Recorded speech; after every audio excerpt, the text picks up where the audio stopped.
마하바니 바람이. 네, 감사합니다. 네, 제가 50분에 시작한 줄 알고 마음 놓고 있다가 청폭가가 나와가지고 깜짝 놀라가지고 후다닥 뛰어왔어요. 네, 죄송합니다. 제가 원래 약속을 잘 지키는 스님으로 유명합니다.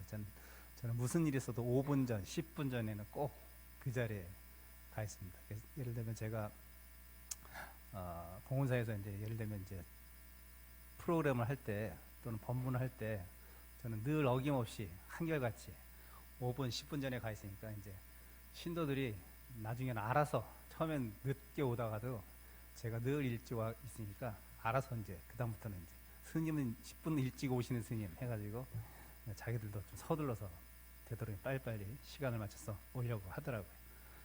그래서 100마디 말보다는 한마디 행이 그 사람을 변화시킬 수 있다.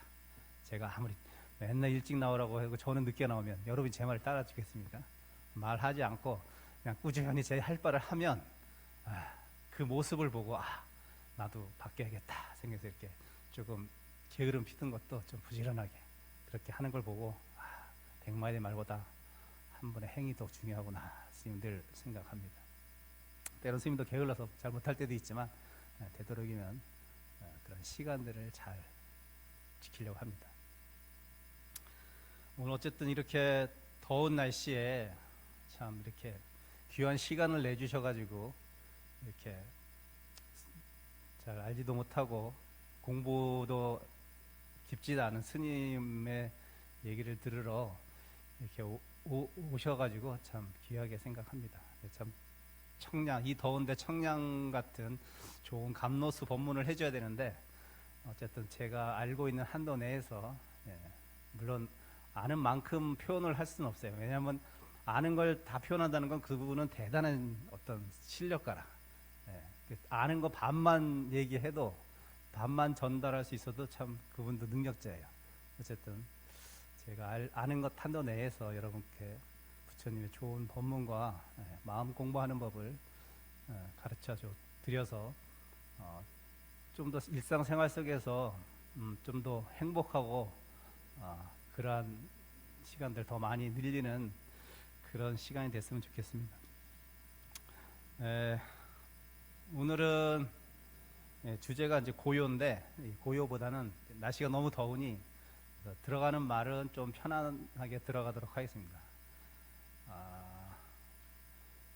제가 원래 잠을 잘 자는데 요즘은 하도 더우니까 자다가 한두 번씩 깨요. 화장실 가러 깬 것이 아니라 너무 더우니까 그냥 눈이 떠져. 너무 습하고 시계를 딱 보면 3시 20분, 3시 10분 그래요. 저희가 이제 4시에 예불 시작하니까 제가 이제 4시 반에 시작하니까 4시에 맞춰놓고 4시 10분, 15분 정도에 이제 법당으로 들어가는데 그래서 중간중간에 깹니다. 여러분도 많이 깨시죠? 하도 더우셔. 스님은 여름 하면 그 생각나는 도시가 있어요. 제가 1999년도에 제가 태어나서 전 서울에서 태어났지 않습니까? 태어나서 처음으로 대구 땅을 밟았어요. 여름에. 왜 대구 땅을 밟았냐? 해인사를 입방하기 위해서, 해인사 강원에 가기 위해서 그 여름에 시외버스, 고속버스를 타고 대구 그 터미널에 딱 내리니까요. 내리자마자 갑자기 숨이 턱 막히더라고요. 얼마나 대구 날씨가 더운지 태어나서 그런 더위는 제가 처음으로 겪어본 것 같아요. 서울도 덥다 했지만 옛날엔 지금보다 좀 더 시원했잖아요. 지금보다는 어쨌든 너무나 기온 차이가 심해가지고 제가 이건 진짜 무슨 아프리카에 온 것처럼 요즘 뭐 대프리카라고 많이 얘기하는데 하도 그 더위가 강렬하게 기억이 남습니다.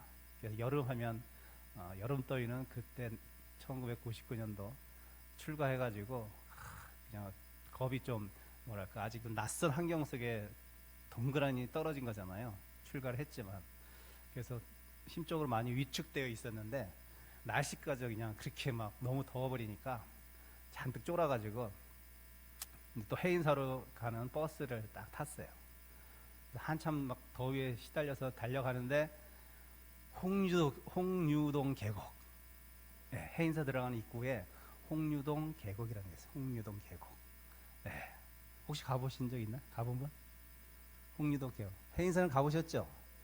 해인사 딱 그 이제 언덕바위 위로 올라가기 시작하는 데부터 이제 홍유동 계곡이 계속 꾸불꾸불 하면서 이제 해인사로 올라가잖아요. 저는 이제 해인사 태어나서 처음 가본 거라 그때가 99년대. 그래가지고 딱 가는데 야 저는 놀랬어요. 아니 우리나라에도 이렇게 아름다운 계곡이 있나? 계곡도 기꺼니와 무슨 진짜 저 스님한테는 무릉도원 같았어요. 그러니까 그동안 막 더위에 지쳐있던 그 생각은 어디론가 다 사라지고 그 계곡에 심취해가지고 계속 제가 창밖으로 이렇게 해서 쳐다보면서 해인사로 올라갔던 기억이 나요. 네. 그래서 그 홍유동 계곡은 스님한테는 그 여름에 1999년도에 잊혀지지 않는 여름에 홍유동 계곡입니다. 자, 근데 그 홍유동 계곡을 올라간 스님이 저만 있겠습니까? 수많은 스님들이 올라갔죠. 예, 수많은 스님들이 올라갔습니다. 그 홍유동 계곡을 따라서 해인사로 들어갔단 말이에요. 자, 그러면 1999년보다 더 이전, 예를 들면 조선시대의 홍유동 계곡은 어땠을까? 지금보다 더 아름다웠을 거라고 생각하죠. 예, 어쨌든 그때 홍유동 계곡을 지나가면서 서산대사께서 한 선시 하나를 읊습니다. 예, 홍유동 계곡을 딱 들어가서 서산 스님께서 시를 하나 딱 읊어요. 서산 스님이 누구신지는 아시죠? 예, 사명 유정대사라고 하죠. 휴정대사. 그 휴정대사는 서산대사, 왜 서산대사냐면 그분이 묘항, 북한의 묘항산에 살고 계시는데 거기가 서쪽. 예, 그래서 서산대사, 별칭이죠. 별칭. 서산대사예요. 이분이 사실은 제가 살고 있는 봉은사에서 장원급제 한번 무슨 장원급제냐? 자, 옛날에는 스님들을 승시라고 해가지고 승시 한마디로 스님이 되기 위해서는 자격 시험을 했단 말이야. 그렇지 않으면 많은 일반 백성들이 만약에 출가하면 어떤 현상이 벌어지겠어요? 나라에서는 세금을 안 낼 거 아니야. 세금이 안 걷힐 거 아니야. 왜냐하면 절집은 세금을 안 냈잖아요. 지금은 우리 스님들도 세금 내지만 전에 우리 스님도 세금 안 냈단 말이에요. 옛날에 만약에 천민들이나 상민들이 출가를 해버리면 세금을 많이 거둘 수가 없기 때문에 출가를 많이 장려하지 않았단 말이죠. 물론 숙류억불 정책으로 그렇게도 했지만 어쨌든 그래서 승가 제도가 거의 멈춰 있었는데 고려 시대부터 있었잖아요. 승가 제도가 멈춰서 있었는데 그 누구죠? 그 왕비가 갑자기 생각이 안 나네. 그 왕비가 이제 승가 제도를 부활시켰습니다. 부활시켜서 그 첫 번째로 부활된 승가 시험에서 장원급제한 스님이 이 서산 스님. 이 서산 스님은 사실은 12살, 9살 때 어머니가 돌아가시고 또 12살 때는 아버지가 돌아가시고 그래서 천의 고아가 됐어요. 천의 고아가 됐는데 그 안주 군수가 보니까 애가 너무 청명한 거야. 똑똑하고. 그래서 이놈을 잘 도량 제목으로 키워야겠다. 그래가지고 12살 때인가 13살 때 성균관에 추천을 해요. 그래서 성균관에 입학을 하는 거야. 성균관이면 지금의 서울대학교야. 조선시대. 성균관에 입학하는 자체가 엄청난 영광이었고 그 대갓집 자제들이나 들어가서 공부할 수 있는 그런 곳이었단 말이죠. 근데 어쨌든 이 서산대사가 어디서 너무 총명했는지 그 고을 군수가 추천을 해서 성균관에 들어갑니다. 그래서 15살 때 과거 시험에 응시해요. 과거 시험에. 그리고 한마디로 지금으로 얘기하면 15살 때 고시에 응시한 거예요. 고시에. 15살 때. 그만큼 실력이 출중했다는 거예요. 시를 짓는 실력이. 글을 보는 실력이. 그래서 했는데 무슨 운명이 장난인지 그렇게 공부를 잘하던 서산대사가 낙방을 해버렸어요. 낙방을. 얼마나 실망했겠어요. 자기가 굉장히 똑똑한 줄 알았는데 전국의 수저들이 다 모였으니까 뭐 그 중에서 좀 뭐 어쨌든 떨어지게 됐습니다. 그래서 낙담을 해가지고 에이 그냥 산천이나 유람 잠깐 하고 머리 좀 식히고 다시 공부할랜다. 그래서 이제 친구들 몇 명하고 전국을 유람합니다. 그래서 지리산 자락에 가요. 지리산 자락. 지리산 자락 이제 산을 타고 있는데 산속에는 꼭 절이 있잖아요. 어떤 스님을 딱 만난 거예요. 딱 스님을 만나요. 그래서 그 스님이 이런 얘기를 해줍니다. 과거에 낙방했다고 하니까 그래 자네 과거에 낙방했나? 그러면 자네 한번 부처 뽑는 시험에 장원급제하고 싶지 않나? 그게 뭐예요? 부처 뽑는 시험. 그게 선불장이다. 선불장. 부처를 뽑는 시험이 선불장 또는 선불당이라고도 해요. 봉은사에 선불당이 있습니다. 부처가 부처를 뽑는 곳이다. 그래서 선불당이라고 하는데 자네 선불당에서 장원급제 해보고 싶지 않나? 그래서 부처가 되고 싶지 않나? 이렇게 딱 얘기를 해요. 근데 뭐 무슨 인연이 있었는지 그 얘기를 듣고 그래 대장부로 태어나서 내가 장원급제 하는 것보다 부처가 되는 게 더 훨씬 이익이 되겠다. 또는 많은 사람들을 구제할 수 있겠다라고 생각해서 그 길로 친구들은 다 보내고 출가를 합니다. 거기서 그래서 머리는 깎지 않고 15살부터 한 5, 6년간은 그냥 행자처럼 경전을 보면서 어떤 스님 밑에서 공부를 해요.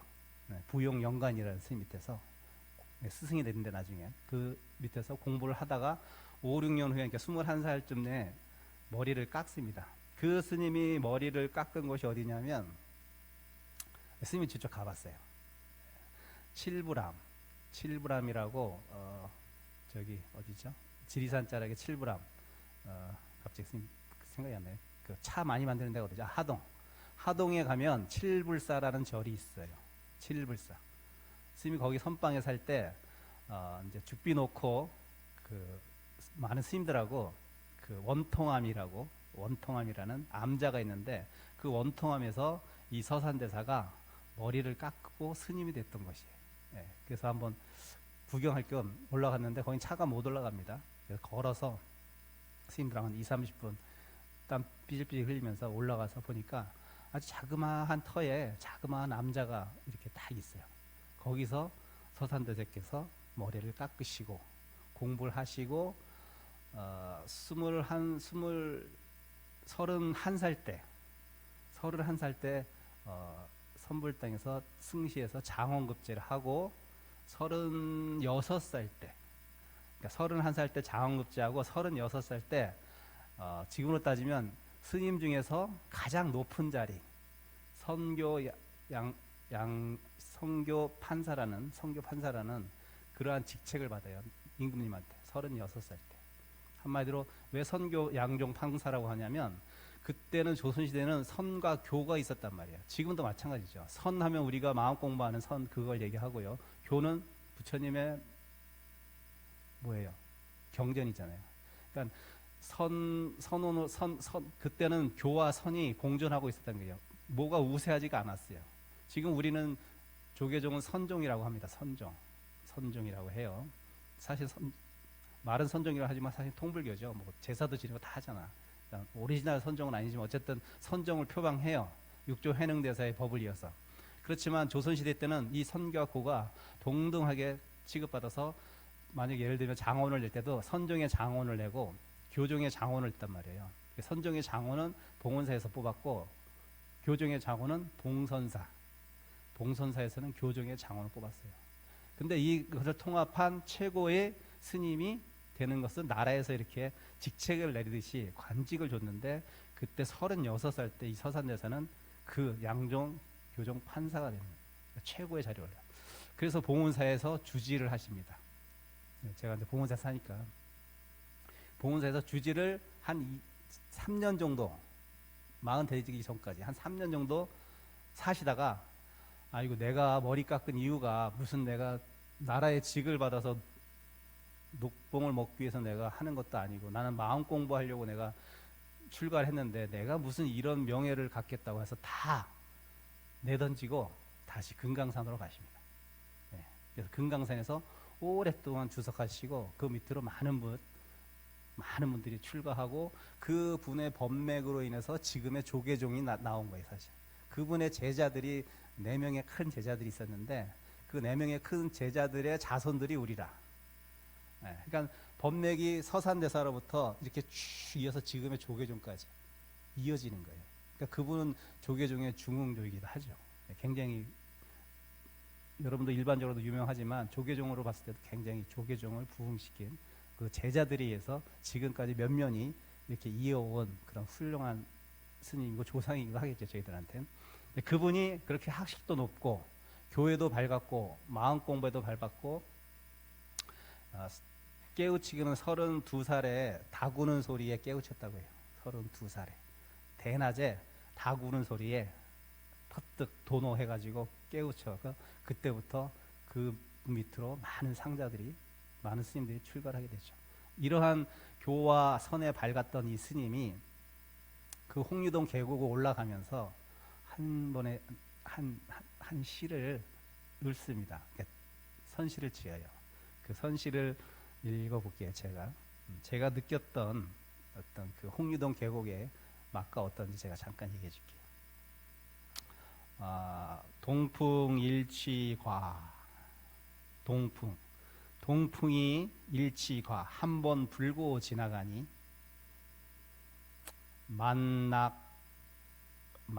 화락 만개홍 화 꽃이 떨어져 시내 가득 불거라. 이거는 스님이 가을에 올라간 거예요. 가을에. 네. 그 홍유동 계곡에 꽃이 뭐예요? 낙엽도 있을 것이고 뭐 꽃도 있겠죠. 낙엽이겠죠. 낙엽 붉은 낙엽이 그 흐르는 시냇물에 너무 많이 떨어져 가지고 온통 그 시내가 그냥 붉은 단풍잎으로 꽉 찬 거예요. 네. 그걸 이제 말씀하시고, 자, 그 다음에 산출백운외 산은 흰 구름 밖으로 나오고, 산은 흰 구름 밖으로. 자, 해인사의 산이 뭐예요? 가야산이죠. 가야산은 이렇게 빼쭉빼쭉해요. 우리가 촛불 바위라고도 해요, 스님들끼리. 왜냐하면 촛불에 타오르면 빼쭉하잖아. 그 정도로 해인사의 기세가 그렇게 강렬합니다. 그래서 거기 제가 여러 번 말씀드렸지만 해인사에 가면 사람이 이렇게 기운이 들떠요. 예. 그래서 해인사는 병이 있거나 몸이 아프거나 좀 이렇게 좀 우울증이 있거나 처지는 사람이 그 도량에 가면 기운이 솟아나는 거예요. 살아나는 거예요. 그 정도로 기운이 센 곳입니다. 근데 만약에 기운이 너무 센 사람이 가면 어떻게 되겠어요? 기운이 워낙 센데 또 세네? 그럼 어때요? 시비 분별하면서 이제 주먹으로 치고받고 싸우는 거라. 그래서 땅의 기운이 사람의 기운한테 영향을 미치는 거예요. 저도 어렸을 때는 그런 말 믿지도 않았는데 제가 직접 전국의 절을 돌아다니면서 살아보니 어느 절에 살니까 내 마음이 좀 평화롭고 어느 절에 가니 그냥 계속 밖으로 나가고 싶고 마음이 들뜨고 막 이런 걸 제가 느꼈단 말이죠.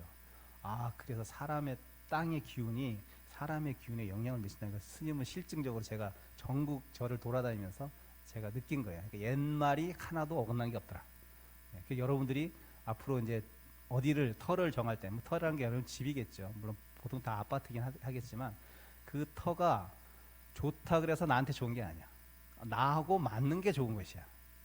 그렇죠. 내 기운과 맞는 것. 그럼 스님 그걸 어떻게 알아요? 그건 스님도 몰라요. 살아봐야 돼, 사실은. 살아봐야 알아. 근데 이제 풍수를 보는 사람은 뭐 산세라든지 뭐 이런 걸 보면서 이제 이럴 것이다, 그곳이 이럴 것이다라고 추측하면서 얘기해 주는 거죠. 그 산세를 보면 이런 산세는 보통 양기의 산이고 이런 산은 약간 음기의 산이다. 이런 걸 보면서 이제 이 사람이 양의 기운이 강한지 음의 기운이 강한지를 보고 서로 매치시켜서 당신한테는 좋습니다. 이렇게 얘기해 주는 거예요. 좋은 것이라서 누구한테 좋은 것은 아니야. 근데 최고의 명당이라는 것은 양음과 별개로 그냥 좋은 거예요. 누가 들어가도 다 좋은 게 최고의 명당이 되는 거예요. 그래서 근데 최고의 명당은 누가 있다? 다 보통 절이 자리 잡고 있다. 최고 명당은 절이 다 자리 잡고 있어요. 스님들이 다 풍수지리를 보셔가지고 다 절을 거기다가 다 해놨단 말이에요. 그래서 옛날에 그 조선 말에 그 누구죠?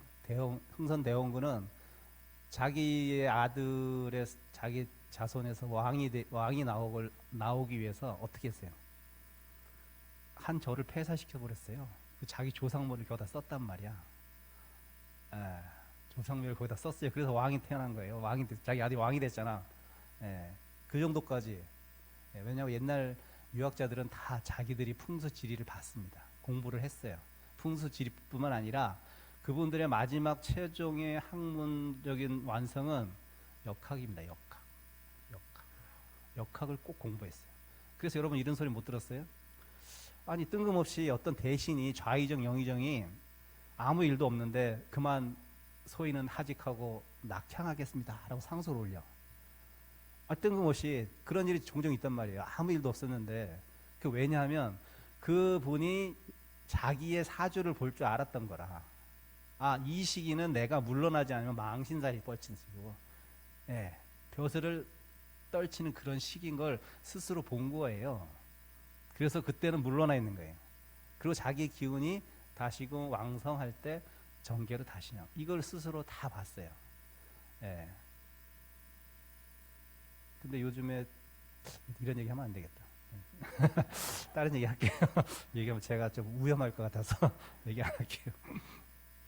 어쨌든 뭔 얘기가 엮었지도 나왔죠. 네, 기운 얘기하다가 그랬구나. 해인사가 그래요. 그래서 그 해인사에 그 뾰족뾰족한 그 산이 쭉 가야산이 둘러싸여 있는데 거기에 이제 구름이 착 있었나 봐요. 그러니까 이제 구름이 싹 거치니까 산이 불떡불떡하게 보였다는 거 있죠. 그게 이제 산은 흰 구름 밖으로 나오고 이제 그런 풍경을 말씀하시는 거고, 마지막이 아주 중요해요.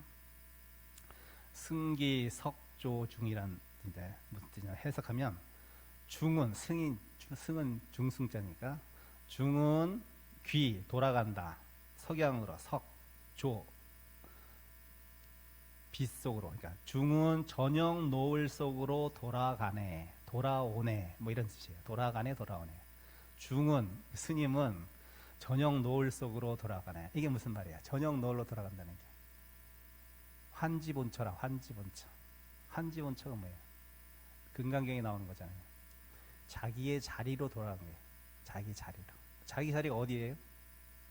죽으러 가는 거예요? 내 본성의 자리, 내 마음의 진정한 참 마음의 자리로 돌아간다는 거예요. 노을 속으로 들어간다는 게 그걸 상징하는 거예요. 한마디로 내가 깨닫고 나니 나의 본처가 어딘 줄 아는 거야. 내가 어디로 가야 되는 것을 아는 거예요. 그 자리로 돌아가는 것을 이렇게 저녁 노을로 표현한 거예요. 네. 그래서 제가 이제 해인사 처음에 여름에 가서 홍유동 계곡을 보고, 저는 물론 여름에 갔지만 가을에 가면 더 아름답습니다. 저는 해인사에서 머리 깎고 해인사에서 가장 오래 살았던 것 같아요.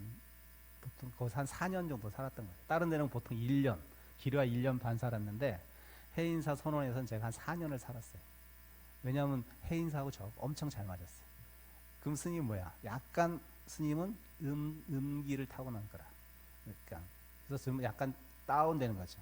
그러니까 그 다운된 사람은 거기 사니까 늘 기운이 나고 신나서 산을 엄청나게 탔거든요. 제가 몇 시간씩. 예. 그렇게 터가 잘 맞았던 거예요. 근데 제가 송광사 가서 살 때는 너무 힘들었어요. 거기 음터거든요. 산이 보면 송광산이 두리뭉실해요. 가서 한번 보세요. 송광사를 둘러싸인 산이 두리뭉실해요. 음터라 엄청 습해요. 스님은 거기서 송광사에서 여름에 한철 살고 도망 나왔어요. 왜냐하면 사타구니 어디 다 접히는 데는 뭐가 생겼어? 여름에 아기들 생기는 거 습진이 제가 막 생겨가지고 맨날 아기들처럼 분발랐어요. 정진하기 전에 맨날 분발르고 들어가가지고 정진하고 땀 나가지고 또 생기고 습진이 너무 고생을 해가지고 한철 사고 그냥 도망 나왔죠. 이것은 나하고 안 맞는다. 그런 것이에요. 근데 그 대신 너무 이렇게 기운이 센 사람들, 이런 사람들은 송광사 가서 살면 쫙 가라앉아서 얌전해져요. 계집애처럼 얌전해져. 그래서 여러분 이제 송광사 스님들 혹시나 주위에 아시는 스님 봐봐요. 약간 여성스럽습니다. 꼬랑꼬 뭐라 그러죠? 까랑까랑 꼬장꼬장? 예, 약간 그래요. 송강 선생님들은 따지기 좋아하고, 예, 여자들처럼. 예. 근데 해인사 선생님들은 선이 굵어요. 남성스럽습니다. 예, 그래 뭐 있어? 폼생 폼사야 삶은. 그래서 막 그냥 풀 쫙 해 있고 막 할보치고 다닌다면 해인사 선생님 딱 보면 알아요. 엄청 남성스러운 스님들. 해인사 출신이에요, 저 스님 딱 보면.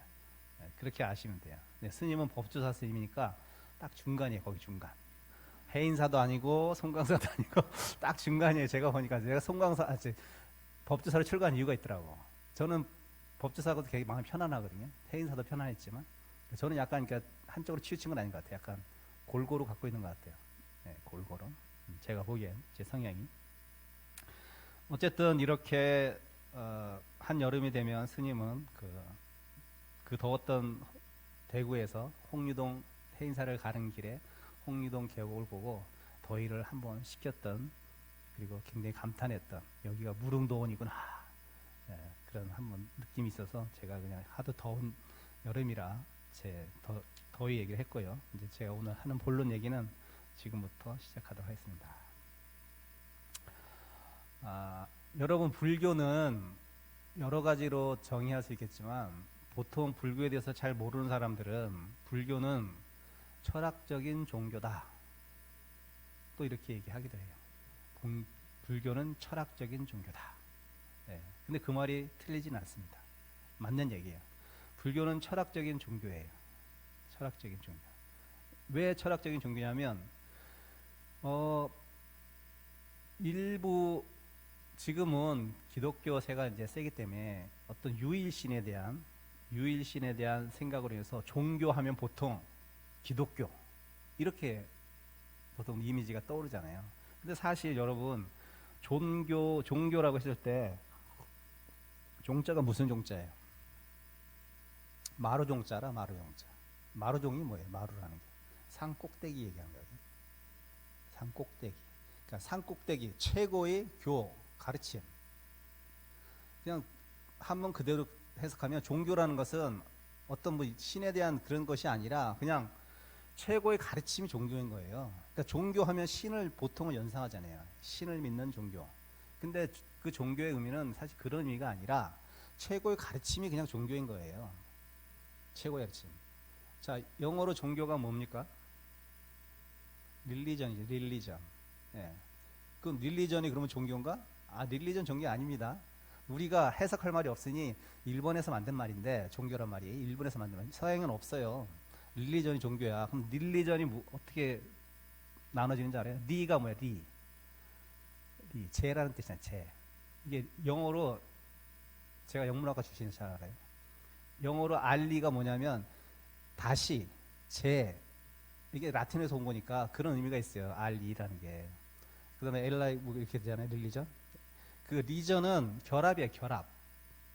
무엇과 만나는, 그게 결합인데 뭐예요? 뭐 해석하면 재결합이야. 종교의 의미가, 릴리전은 재결합이야. 그럼 뭐가 재결합인데 종교가 무슨 왜 재결합이야? 왜 재결합이라고 했어요? 그 사람들은 종교를. 나와 신의 재결합이잖아요. 나는 신과 재결합을 해야지 나는 살아남는 거야. 죄로 속죄받고. 예, 나는 죄인이잖아. 기독교에서는 에덴 동산에 쫓겨난 죄인이에요. 하지 말라는 거 했잖아. 그러니까 신에게 내가 다가가려면 내가 참회를 하고, 주여 저는 죄인이나이다, 예, 이렇게 신앙 고백하고 내가 가야 돼. 그리고 당신을 주님으로 맡겠습니다 라고 해야지만 결합이 돼서 내가 신의 속죄를 받아서 다시금 에덴 동산으로, 무릉도원으로 가는 거예요. 예, 그 중간에 누가 끼어 있어? 이게 안 되니까 1대1로 누가 끼어 있어? 중간에 예수 그리스도가 끼어 있는 거예요. 예수가. 나를 통하지 않고는 주님께 못 간다고 얘기하잖아요. 나를 통하지 않고. 그러니까 예수한테 죄를 고백하고 사함을 받으면 나는 하나님과 하나로 재결합되는 거예요. 그러니까 중개업자. 예. 도매업자예요. 도매업자. 생산자하고 연결시켜주는 도매업자란 말이에요. 예, 죄송합니다. 제가 너무 낮추는 것 같아서. 어쨌든 비유하자면 그렇다는 거예요. 그러니까 그 릴리전은 종교의 의미가 어떤 신과의 재결합이라는 어떤 그러한 모티브로서 탄생된 게 릴리전이지, 우리처럼 무슨, 우리가 종교했을 때 뭐 신을 바로 영상하면 안 되는 거예요. 종교는 그냥 우리가 종자 했을 때는 마르종, 최고의 가르침은 다 종교야. 그러면 최고의 가르침이 우리가 뭐예요? 동양에서는 도덕이잖아. 도덕. 우리를 인간답게 살 수 있고 사람답게 살 수 있고 사람 노릇을 할 수 있게끔 하는 진리, 가르침이 그냥 종교인 거예요. 그래서 부처님 법은 우리의 본성에 대한 가장 냉철한 판단을 하신 분이고, 우리가 무엇인지에 대해서 고민했고, 우리가 어떻게 삶을 살아가야 되냐 하는 그 가치를 중심을 두고 말씀하신 게 부처님 법이잖아요. 그렇죠? 그러니까 부처님 법이 종교인 거예요. 최고의 가르침이에요. 불교에서는 종교는 그런 의미인 거예요. 최고의 가르침. 내가 도덕적으로 삶을 영위하고 가치론적으로 삶을 살고 이런 것. 이렇게 할 수 있게 우리를 만들어 주는 것은 다 종교인 거예요. 그게 맹자일 수도 있고, 그렇죠? 그게 진짜 최고의 우리를 올바르게 살 수 있는 가르침이라면 다 모든 것이 그렇다는 거예요. 자, 그럼 이제 부처님이 우리한테 인간이 인간답게 살고 존재가 존재답게 살기 위해서는 도대체 어떻게 살아야 되느냐를 말씀하신 게 불교란 말이에요. 그거를 우리가 총체적으로 깨달았다 이렇게 얘기하는 거예요. 깨달은 내용은 여러 가지로 얘기할 수가 있어요. 깨달은 내용은 하나가 될 수가 없는 거예요. 깨달은 내용은 여러 가지가 돼요.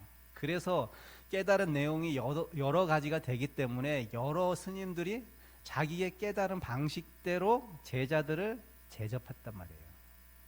어떤 스님은 몽댕이로 때렸고, 어떤 스님은 고함을 질렀고, 어떤 스님은 기와장을 갈아서 거울로 만드는 것을 시범을 보였고, 다 다르네. 아니, 깨달은 내용이 하나라면 다 그것이 똑같아야지 어떻게 이렇게 다양하게 스님들마다 너무나 다양하게 가르치냔 말이에요. 그럼 결과가 뭐예요? 진리는 하나일 수 있으나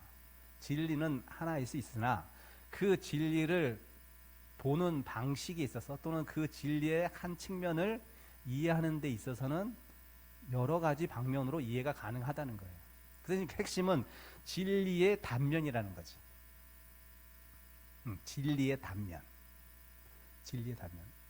여러분, 진리는 여러 가지로 우리 눈에 나타날 수 있어요. 꼭 이것이 어떤 종교적인 가치의 진리가 아니라 과학적인 진리도 마찬가지잖아요. 자, 첫 번째, 우리가 과학적 진리에서 중력은 어떻게 우리가 이해하고 있어요? 중력은 보통 어떤 물건이 위에서 땅으로 떨어졌다, 이럴 때 우리는 이것을 떨어진다고 표현하지만 사실 거기에는 중력이라는 어떤 진리, 과학적 진리가 작용한 거예요. 어떤 사람은 사과가 땅으로 떨어지는 것을 보고 중력이라는 우리 눈에 보이지 않는 과학적 진리를 생각해냈어요. 그렇죠? 그래서 사과가 땅으로 떨어진 것은 중력의 작용이야라고 얘기할 수 있겠죠. 자, 그러면 또 딴 사람은 높은 곳에서 뭐 돌이든 나무든 어떤 무게가 있는 것을 떨어뜨릴 때, 그것이 돌이라고 합시다. 내가 돌을 던졌더니 돌이 날아가면서 어쨌든 땅으로 떨어졌어. 돌이 땅으로 떨어진 것이 중력의 작용이야. 어떤 사람은 돌이 떨어지는 것을 보고 중력의 과학적 진리를 발견했고, 어떤 사람은 사과가 떨어지는 것을 보고 중력의 과학적 진리를 발견했어요. 그 사람이 본 것은 사과와 돌과 다양한 방면으로 중력이라는 걸 본 거예요. 중력이라는 진리는 하나예요.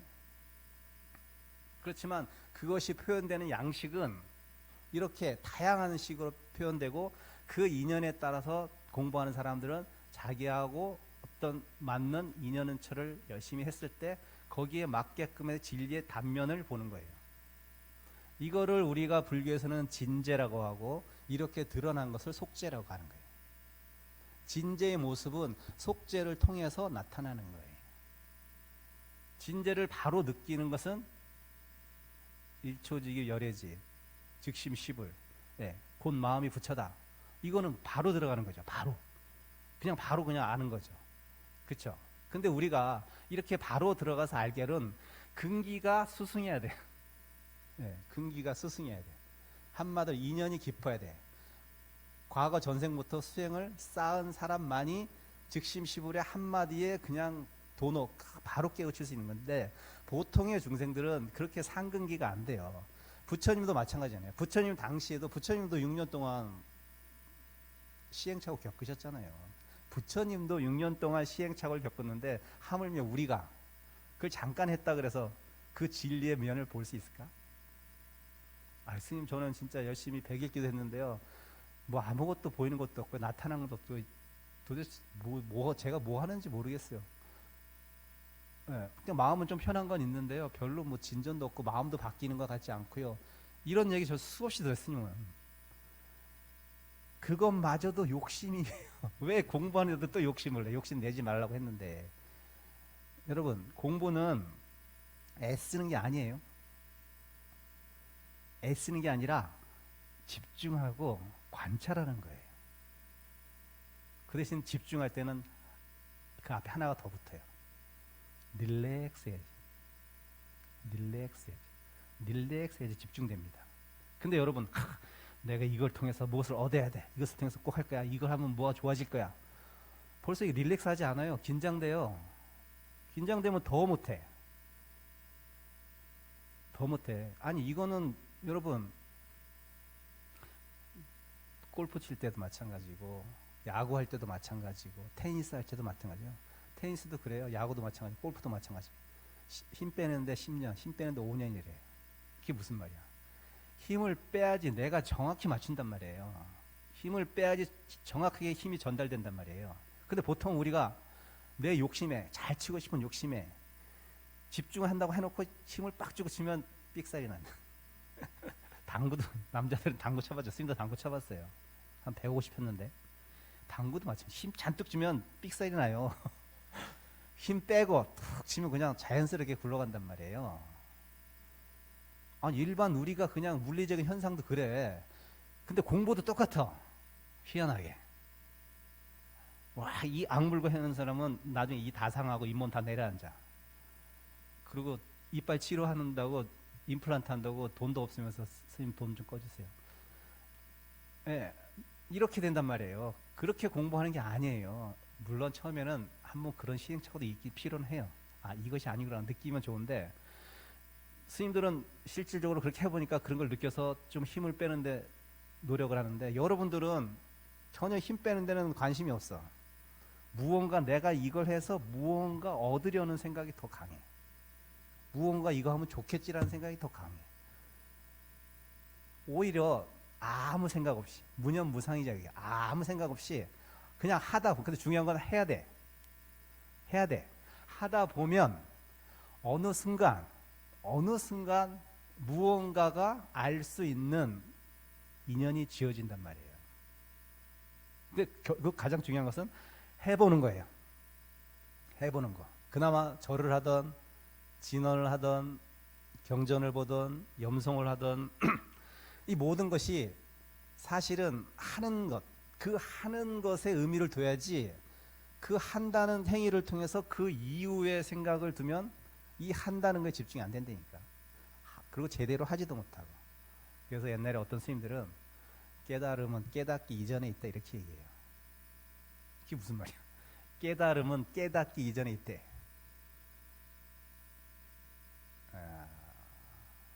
그렇게 또 이렇게 표현해요. 여기도 나오죠. 프린트 보면 달에는 구름이 있고 꽃에는 바람이 있다. 참 멋있는 말이죠. 이게 그냥 우리가 뜬구름 잡는 소리가 아니에요. 달에는 구름이 있고 꽃에는 바람이 있다. 달에 구름이 있어요? 말에 걸리면 안 돼. 달에 구름이 있어요? 꽃에 바람이 있어요? 이게 꽃과 바람을 별개의 것으로 놓고 생각하면 도저히 이거 이해가 안 돼요. 여기에는 연기법이 있는 거잖아요. 달은 여러분 달을 언제 때 여러분 가장 잘 보여요? 음. 그냥 둥그렇게 떠 있으면 잘 보일 것 같아요? 보름달처럼? 가장 시야적으로 잘 보일 것 같죠? 아니에요. 어두워 있다가 구름이 싹 거치면 달이 그냥 더 둥그렇게 밝게 보인단 말이에요. 어두웠을 때 밝게 보여요. 네. 우리가 달을 실제적으로 강렬하게 느끼는 것은 둥글다는 것 또는 밝다는 걸 느낄 때는 그냥 온전히 밝게 이렇게 늘 비춰주면 여러분들은 쉽게 식상하고 질려하는 사람들이 중생들이에요. 맨날 잘해줘봐. 잘해주는지도 몰라요. 어쩌다 한번 잘해줘야지. 와, 너무 내가 대접을 받는 것 생각해요. 네. 그래서 밀고 당기는 거, 온탕 냉탕을 왔다 갔다 좀 해야 돼, 중생들은. 그래야지 이게 고맙구나라는 생각한단 말이에요. 그래서 시련은 필요한 거예요, 사실은. 내가 지금 얼마나 행복한지는, 내가 얼마나 건강한지는 아파봐야 돼. 그래야지 내가 건강하다는 것을 얼마나 감사하고 고마운지 알고 내 그 건강을 지켜서 그렇게 나태하게 먹을 거 다 먹고 운동도 안 하고 하다가 좀 아파 보면 아이고 내가 건강 관리해야겠다. 그게 뭐예요? 아프다는 시련, 역경이 없으면 여러분 건강에 크게 신경 안 쓴다니까. 아파 봐야지 건강의 소중함도 알아요. 이게 똑같아. 달에는 구름이 있고가 그런 얘기예요. 달에는 구름이 있고가 그런 얘기야. 우리가 붕은 달은 사실은 구름이 있음으로써 달이 둥글다고 환하다는 걸 아는 거야. 예, 환함은 진짜 그렇게 드러나는 거예요. 달과 구름은 그래서 서로 필요한 존재지 별개의 존재가 아니에요. 근데 따로따로 생각하죠 지금. 예, 자 마찬가지로 꽃에는 바람이 있다는 건 뭐예요? 우리가 늘 아름다운 꽃은 옆에서 보면 처음엔 아 예쁘다 좋다 향기롭다 하죠. 맨날 맡고 맨날 봐봐. 이게 그냥 지나가는 민들레고 야생꽃인지 그냥 스쳐 지나가요. 그러다가 어느 날 바람이 심하게 불어서 꽃이 흔들리고 꽃잎이 떨어지면 아 저기 아름다운 꽃이 있었네. 바람으로 인해서 꽃의 존재가 드러나는 거예요. 그러니까 우리는 모든 것에 감사해야 되는 거야. 이것이 있으므로 이것이 있는 거예요. 그래서 이분은 이렇게 멋있게 아름답게 표현한 거예요. 연기법을 이렇게 표현한 거니까. 꽃에는 그래서 꽃을 보면 이 꽃이 단순한 꽃이 아니라 수많은 인연들의 총합인 거예요. 그건 꽃뿐만 아니라 얘도 마찬가지. 얘도 마찬가지죠. 그냥 우리한테는 그냥 뚜껑이지만 이 뚜껑은 그냥 만들어진 게 아니에요. 수많은 인연에 의해서 만드는 사람도 필요할 것이고 재료도 필요할 것이고 뭐 여러 사람 인연이 있잖아요. 쌀 한 톨도 마찬가지잖아요. 이런 단순한 뚜껑 하나를 보더라도 모든 인연에 감사할 줄 알고 모든 인연을 생각할 줄 아는 그런 집중력과 관찰력. 이것이 수행이고 이것이 깨달음이에요. 예. 근데 우리는 그냥 그렇게 단순히 종이, 시계 다 분별적으로 사고하잖아요. 그렇죠? 그래서 공부를 많이 한 스님들이 깊어져 가지고 선방에서 또는 산속에서 혼자 공부하시다가 그렇게 늘 똑같이만 보였던 야생 들국화가 공부가 깊어지고 마음이 깊어져서 딱 보니까 너무나 아름답다는 거예요. 너무나 예쁘다는 거예요. 꽃은 늘 그 자리에 있었는데 왜 그 스님이 어쩔 때는 그냥 평범한 들국화였다가 마음이 깊어지고 공부가 깊어지니까 그 꽃이 그렇게 아름답게 보이냐 이거예요. 네. 한 송이의 국화꽃을 피우기 위해 소쩍새는 밤새 울었나 보다. 이게 그 얘기입니다. 그 꽃이 피기 위해서는 소쩍새의 울음까지도 거기에 인연에 개합되어 있는 거예요. 근데 우리 그렇게 생각 안 하잖아요. 그래서 우리는 중생인 거예요. 모든 것을 다 분리해서 보고 존재론적으로 있다 없다 이런 딱 단상에 젖어 있고 상견에 젖어 있고 단멸에 젖어 있기 때문에 이것을 중도적으로 삶을 또는 존재를 이해하지 못하고 바라보지 못하기 때문에 하나가 딱 걸리면 그 하나 때문에 나머지 것이 다 이해하려고도 하지도 않고 이해하려고 들지도 않아요. 그래서 여러분이 괴로운 거예요. 그래서 스님이 좀 스님답게 살지 않으면 아이 별로네. 아, 저 스님한테 실망해서 나는 절에 이제 안 다닐래. 여러분 저는 그냥 단면이에요. 단면. 본체는 여기 계셔요. 저는 단면이에요. 왜 저를 가지고 부처님과 동일시하면 안 돼요. 저는 그렇게 할 수도 없고 그렇게 못하고. 예. 여러분 저는 횃불을 들고 가는 사람이라. 어둠 속에서 횃불을. 자, 그러면 여러분 어둠 속에서 횃불을 쫓아갈 때 저를 봐요, 횃불을 봐요? 횃불이 부처님 법이라. 부처님 법이에요. 왜 나를 보고 가요? 나를 보고 가면 내가 잘못 가면 여러분 딴 데로 갈 수도 있잖아. 예. 이 횃불을 들고 다니는 사람을 볼 것이 아니라 횃불을 봐야 돼. 예. 본질과 지말이 지금 전도됐어요. 여러분들이 혹시나 그런 일이 혹시나 있으면 실망할 필요 없어요. 그냥 스님은 스님이고 여러분이고 법은 법이야. 예. 이렇게 또 별개로 볼 줄도 알아야 되는데 이것이 마치 사람과 횃불이 동일시 보면 여러분은 에이, 나 저 횃불 안 쫓아가. 그리고 그냥 가면 어떻게 해요? 어둠 속에서 헤매는 거야 그냥. 더. 예. 불 보고 쫓아가세요. 그냥 불만 보고. 예. 누가 뭐 옆에 보살이 뭐 어떻든 누가 뭐 하든 상관없어요. 공부하는데 그냥 그런 것보다 생각하시고 내일 하시고 내 수행하시고 내가 매일매일 할 수 있는 것만 하시면 됩니다. 그걸 그냥 오래오래 꾸준히 하면 어느 순간 나도 모르게 알아지는 것들이 있어요. 알아지는 것들이 있단 말이에요.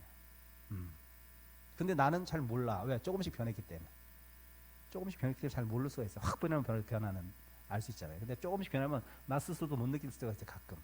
그래서 옛날 스님들은 깨달았다고 깨달은 걸 다 안다고 생각하지 말라고까지 얘기해요. 네가 깨달았는데 너 깨달은 거 모를 수도 있어. 이렇게 얘기해요. 모를 수도 있는 거야. 여중에 깨달은 사람도 있는데 자기가 모를 수도 있어요. 예. 꼭 내가 그리고 또 다 깨달을 수도 없고. 공부라는 것은 그렇게 하나를 통해서 여러 인연을 볼 수 있는 안목을 키우고,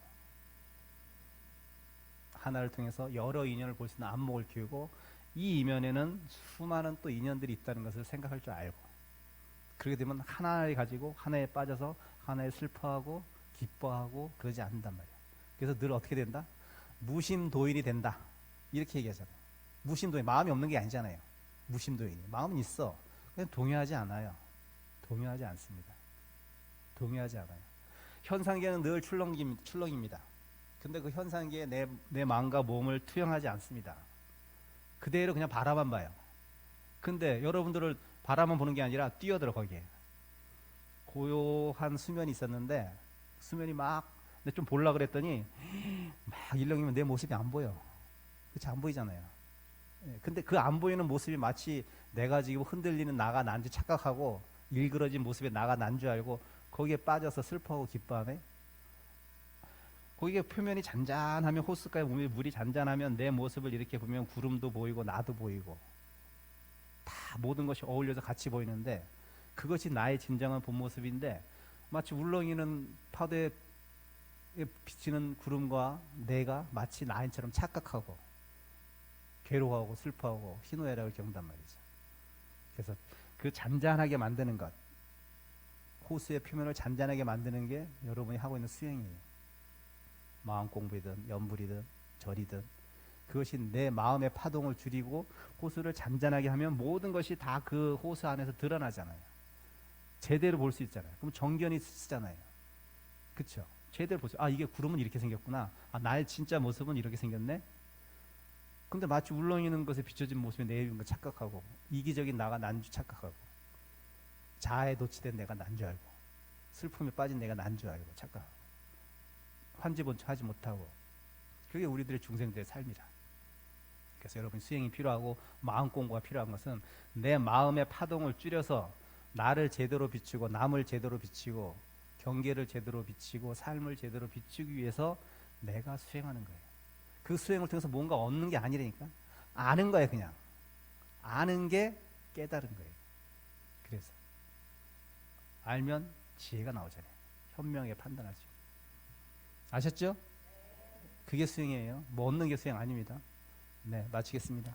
예, 오늘도 우리들에게 큰 말씀을 전해주신 스님께 감사와 찬탄의 박수 부탁드리겠습니다. 예, 감사합니다.